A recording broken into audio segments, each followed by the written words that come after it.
Against the background of that judgment, I spoke to someone who is doing a lot of work on domestic violence. My guest, Mrs. Josephine Effa-Chukwuma, is the founder of Project Alert on violence against women. She has won several awards locally and internationally.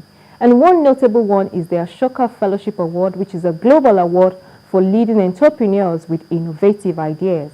She won the award in 2002 for setting up the first shelter for abused women and young girls in Nigeria. In this interview, we dwelt on the issues of violence against women and some of the issues surrounding it.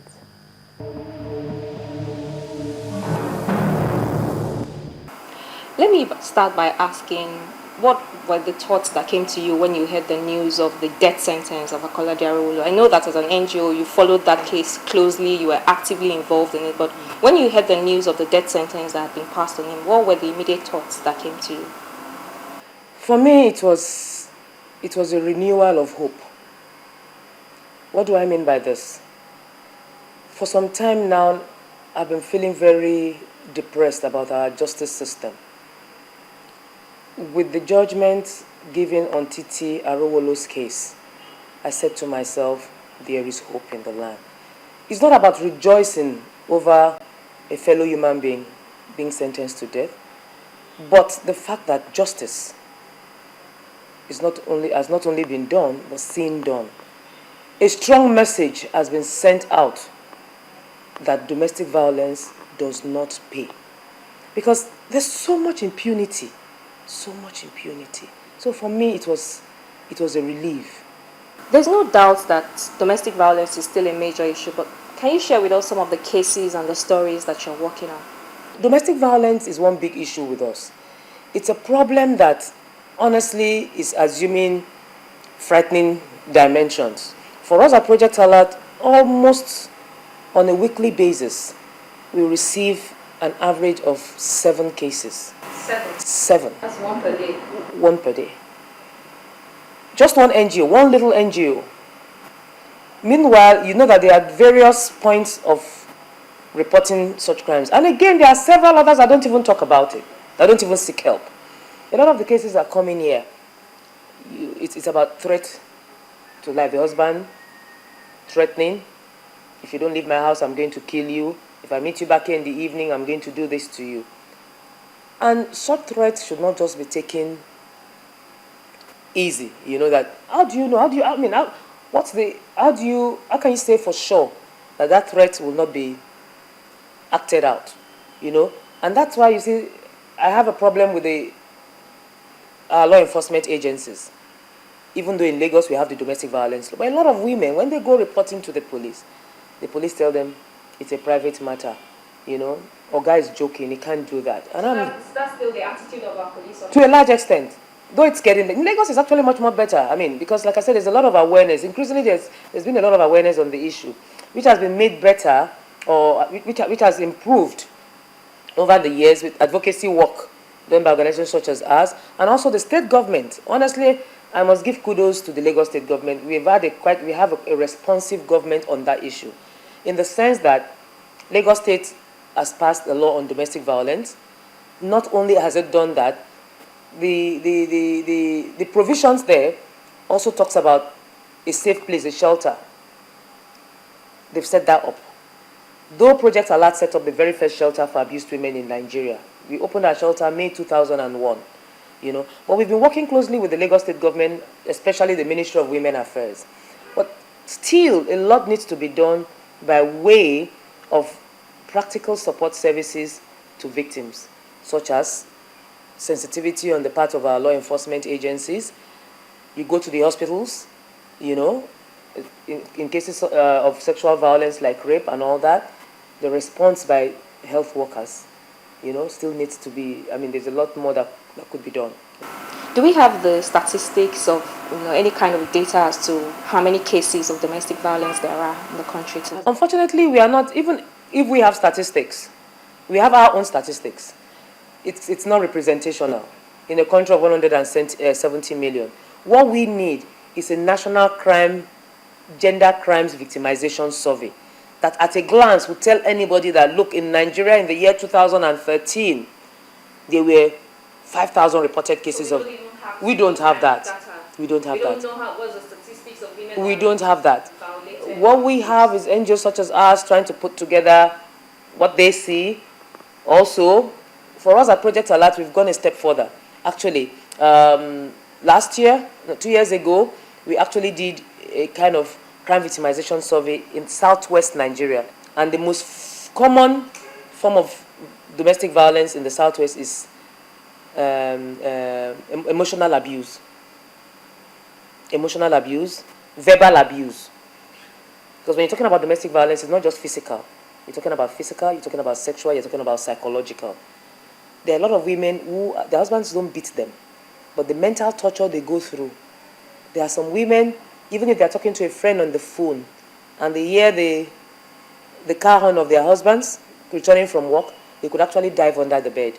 You see them cut the phone immediately and say, I'll call you back later.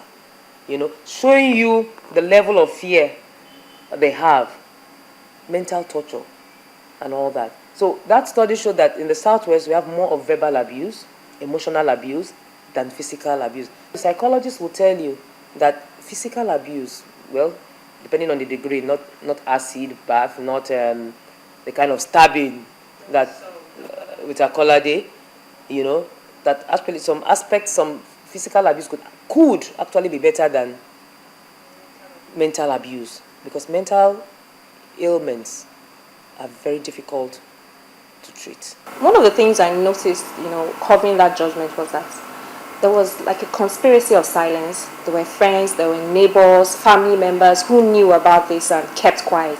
So for those people who witness it and they keep quiet, what is the message that you would like to send to them as regards eradicating or even nipping domestic violence in the bud? Let's face it, anybody who gets married, initially when you get married, you put in your all in all. You want it to work. Nobody gets married with the mindset on that wedding day that I am divorcing the next day or I'm walking out the third day. You go in there with all your mind, with all your body. You want everything to work out well. Then immediately you start seeing some of those signs. Because those signs are always there. In fact, they are there even during courtship. If Titi were alive today and sits back and recollects even their courtship, I'm sure she'll see some things that pointed in that direction, which for one reason or the other, she decided to ignore. You know? But like I said, in her own case, while she tried in her office, she worked with Skybank.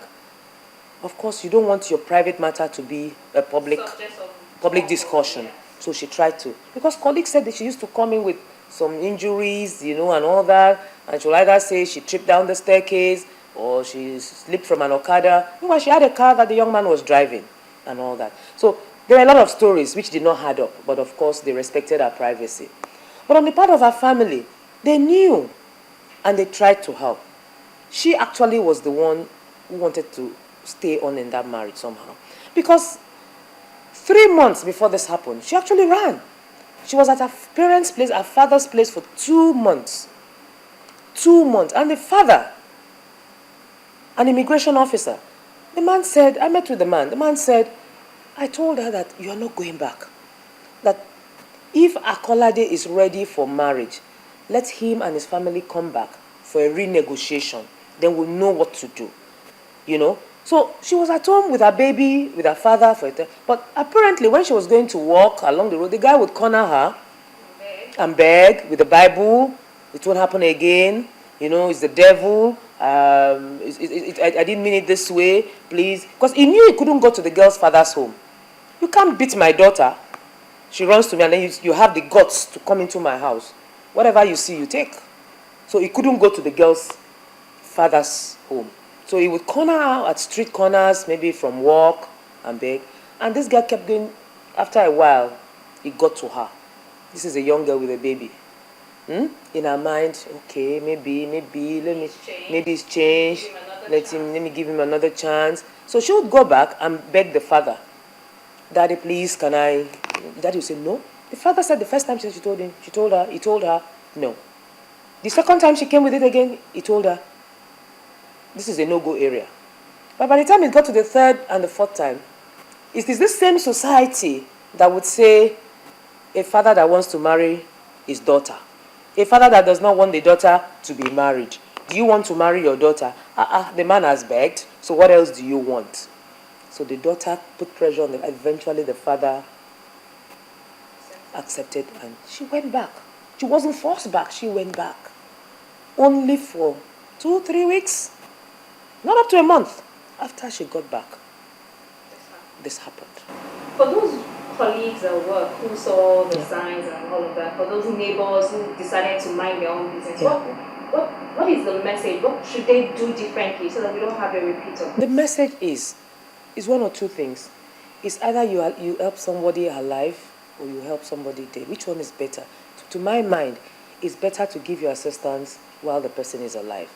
Yes, I understand the point of view of neighbors and friends, which is that, and it has happened in some cases where neighbors will go and report, and then by the time the police will come or something, the young girl and the young man will say, oh, there was no problem, you know. And then the neighbor looks foolish. The neighbor looks foolish, the neighbor looks stupid. I understand that part. But at the same time, it's about, there are not two similar situations. Do you understand? There are some cases really, honestly speaking, if I must use this popular saying I always say, there are some cases you just have to swallow Panadol on another person's headache. So for neighbors, for friends, you can help such people. What are some of the ways you can help such people? If you are aware of any organization that gives counseling, slip the information to the person. Just tell the person, I'm not asking you to leave. I'm not, just go talk to these people. You know, if you know the girl's family, throw them a hint, because sometimes the families don't know. So if you know her family or her friend, hint them. You may be saving a life by just that little thing. It looks little, but it's a lot. You understand? If you know her pastor in church or whatever, it's possible she's gone to the pastor and the pastor is not taking it. But by the time somebody else comes in, a friend or a neighbor, and say, Pastor, corroborating and say, look, this thing you're taking lying low, it's more serious than this. Please don't take it this way. So please, let's not keep quiet, because you see that the silence is the problem.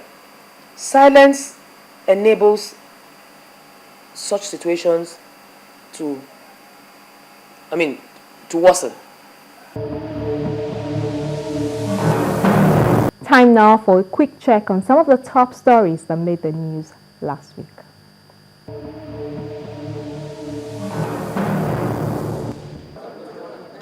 We begin with the report that the courts have commenced hearing in two separate suits filed by the suspended governor of the Central Bank of Nigeria, CBN.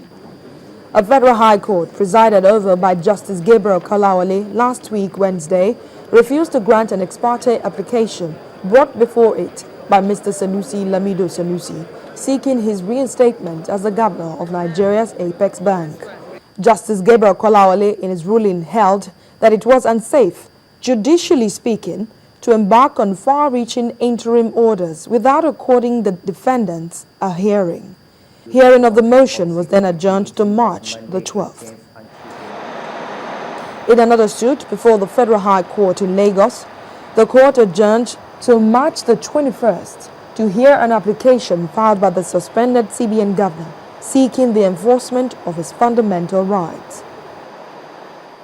On the 3rd of March, a Lagos State High Court sitting in Ikeja will rule on an application filed by a one-time Lagos socialite, Fred Ajudua, seeking the quashing of the fraud charge preferred against him by the Economic and Financial Crimes Commission, EFCC.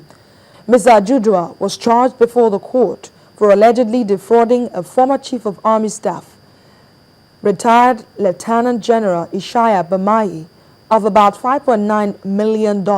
That's about 1 billion naira.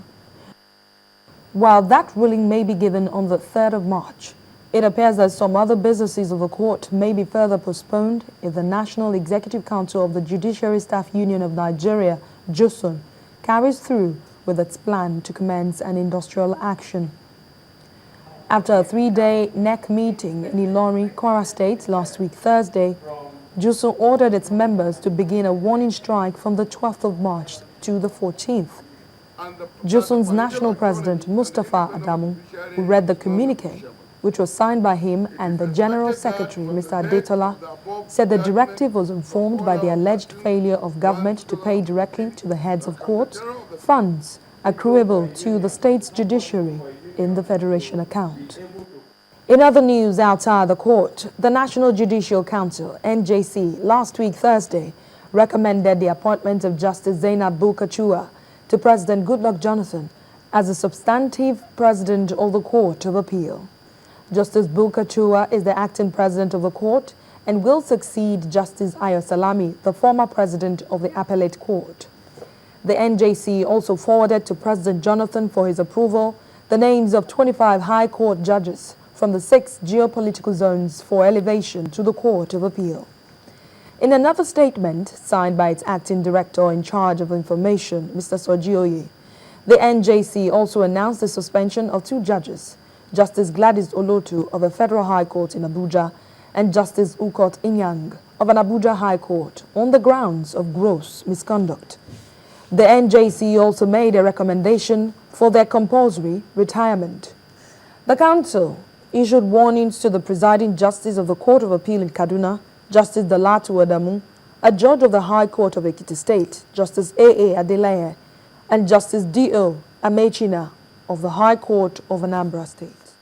On the foreign scene, 29-year-old Michael Adebolajo, the man convicted of murdering the British soldier Lee Rigby in a street in London, is to spend the rest of his life behind bars, while his accomplice, 22-year-old Michael Adebowale, was jailed for a minimum of 45 years. The defendants were found guilty of Rigby's murder on the 19th of December 2013, but their sentencing was delayed because the judge wanted to wait for clarifications about Britain's position on life sentences. And we round up with news that South African court last week Tuesday authorized the partial live broadcast of the trial of Paralympic athlete Oscar Pistorius. The trial of the 27-year-old Paralympic track star charged with killing his girlfriend, Riva Steenkamp, opens on Monday, March the 3rd. Judge Dunstan Lambo said the entire audio of the trial could be broadcast, but television coverage would be limited. About 300 journalists around the world applied for access to the courtroom, which can only accommodate 80 of them.